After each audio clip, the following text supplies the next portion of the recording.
Hello বন্ধুরা, কেমন আছো তোমরা? আশা করছি তোমরা সবাই ভালো আছো। আমিও বেশ ভালো আছি। এখন তো ভালোই ঠান্ডা পড়ে গেছে। শীতকালে কিন্তু প্রচুর সবজি পাওয়া যায়।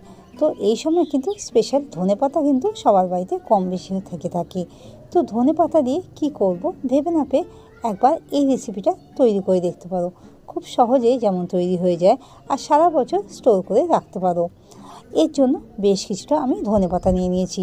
আর ধনেপাতাগুলোকে আমি যে কালো কালো পাতা থাকে বা নোংরা থাকে সেগুলোকে আমি বাদ দিয়ে দেবো। এরপর ধনেপাতার শিকড়গুলো বা ডান্ডিগুলো কেটে বাদ দিয়ে দিচ্ছি, মানে মাথার দিকে অংশগুলো কেটে বাদ দিয়ে দিচ্ছি আর পাতাগুলোকে রেখে দিচ্ছি। সেম একইভাবে সব ধনেপাতা শিকড়গুলো কেটে বাদ দিয়ে দেবো আর ভালো করে ধনেপাতাগুলো বেছে নেবো যাতে কোনো রকম নোংরা টোংরা ধনেপাতার মধ্যে না থাকে। এরপর একটা বড় বোল নিয়ে নেব। বোলের মধ্যে ধনেপাতাগুলো ভালো করে ধুয়ে নেব আর ধনেপাতাগুলো কয়েকবার ধুয়ে নেব যাতে ধনেপাতার মধ্যে প্রচুর নোংরা থাকে বা কাদা লেগে থাকে।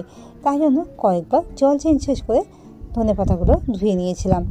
তারপর 5 মিনিটের জন্য ধনেপাতাগুলো জলের মধ্যে চুবিয়ে রেখে দেবো। তাহলে যদি কোনো নোংরা থেকে থাকে সেই নোংরাগুলো বেরিয়ে যাবে। এইভাবে কিছুক্ষণ রেখে দেবো।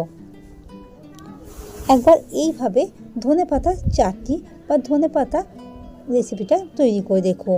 অনেক দিন পর্যন্ত স্টোর করে রাখা যাবে আর বিভিন্ন রকম রান্নাতে এই ধনেপাতার চাটনি কিন্তু ব্যবহার করা যায়। এইভাবে ধনেপাতার চাটনি তৈরি করে রাখলে কম করে 6 থেকে 7 মাসের মতন তুমি ফ্রিজে স্টোর করে রাখতে পারো।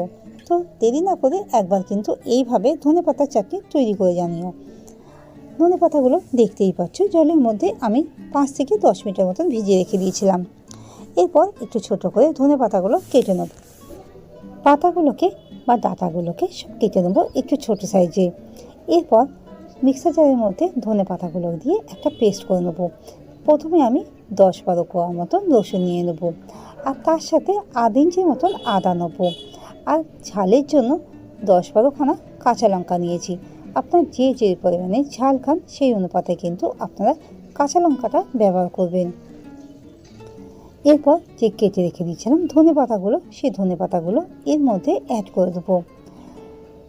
এইভাবে ভালো করে ঢুকিয়ে দেবো যাতে বাইরে বেরিয়ে না আসে। তার মধ্যে সামান্য একটুখানি জল অ্যাড করব। ঢাকা দিয়ে মিক্সারে ভালো করে একটা স্মুথ পেস্ট তৈরি করে নেবো আর মাঝে মাঝে খুলে খুলে দেখবো ধনেপাতাটা হয়ে গেছে কিনা বা ধনেপাতা ভালো করে পেস্ট হয়েছে কিনা। দেখতেই পাচ্ছ কতটাই মসৃণভাবে বাটা হয়ে গেছে। এরপর একটা বাটি নিয়ে নেবো বা একটা ছোটো বোল নিয়ে নেবো। তার মধ্যে অল্প কিছুটা জল অ্যাড করে দেবো আর তার মধ্যে অল্প কিছুটা তেঁতুলের কাঠ অ্যাড করে দেবো।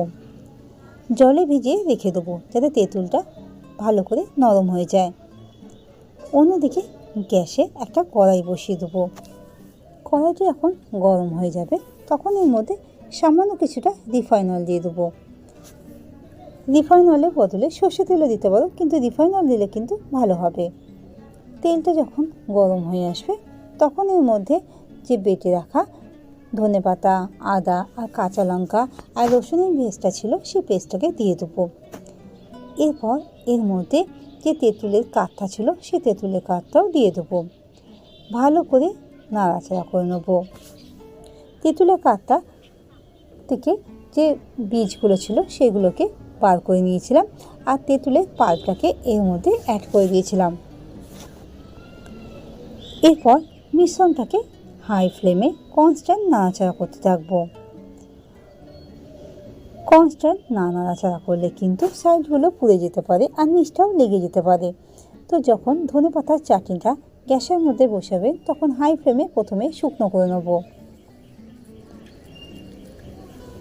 আর আমার মতন কে কে এই রকম ধনেপাতার চাটনি তৈরি করো জানাতে কিন্তু ভুলো না। আর এই রেসিপিটা কিন্তু গরম ভাতের সাথে খেতে কিন্তু দুর্দান্ত লাগে। হাই ফ্লেমে চাটনিটা 5 থেকে 7 মিনিটের জন্য হতে দেবো আর এই সময় গ্যাসের ফ্লেমটা হাই রেখে কনস্ট্যান্ট নাড়াচাড়া করব।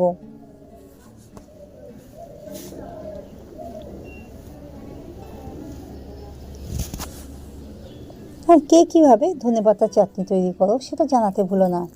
আমি কিন্তু এইভাবে বানিয়ে অনেক দিন পর্যন্ত ফ্রিজে স্টোর করে রেখে দিই। আর একবার তৈরি করে দেখো খেতে বিশ্বাস করবে না অসাধারণ লাগে।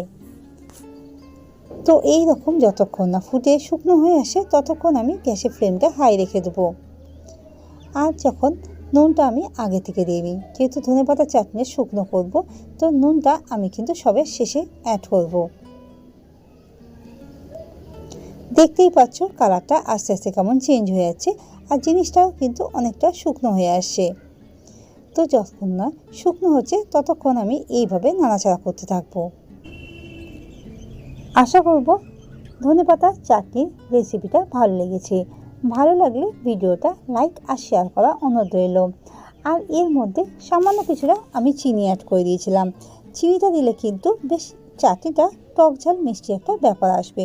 তো চিনিটা কিন্তু তোমরা একটু অবশ্যই অ্যাড করবে, তাহলে চাটনিটা আরও কিন্তু টেস্ট হবে। ভিডিওটা ভালো লাগলে লাইক শেয়ারের সাথে কমেন্ট করে জানাতে ভুলো না কেমন লেগেছে ধনেপাতা চাটনির রেসিপিটা।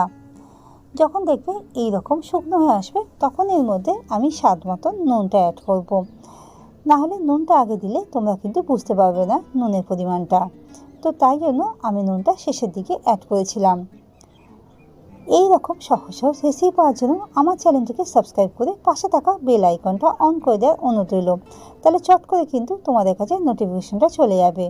আর নতুন আর পুরনো বন্ধুদেরকে রিকোয়েস্ট করছি তোমরা ভিডিওটা স্কিপ না করে পুরো ভিডিওটা দেখো, তাহলে বুঝতে সুবিধা হবে।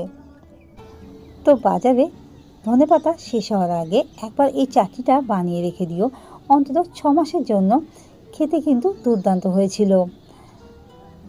ভালো থেকো, সুস্থ থেকো, আর এই রকম তোমরা নতুন আর পুরনো বন্ধুরা সাপোর্ট করো। আর নতুন নতুন রেসিপি পাওয়ার জন্য আমার চ্যানেলে পাশে থেকো। দেখা হবে খুব তাড়াতাড়ি নতুন একটা রেসিপি নিয়ে। ততক্ষণের জন্য টাটা সবাই।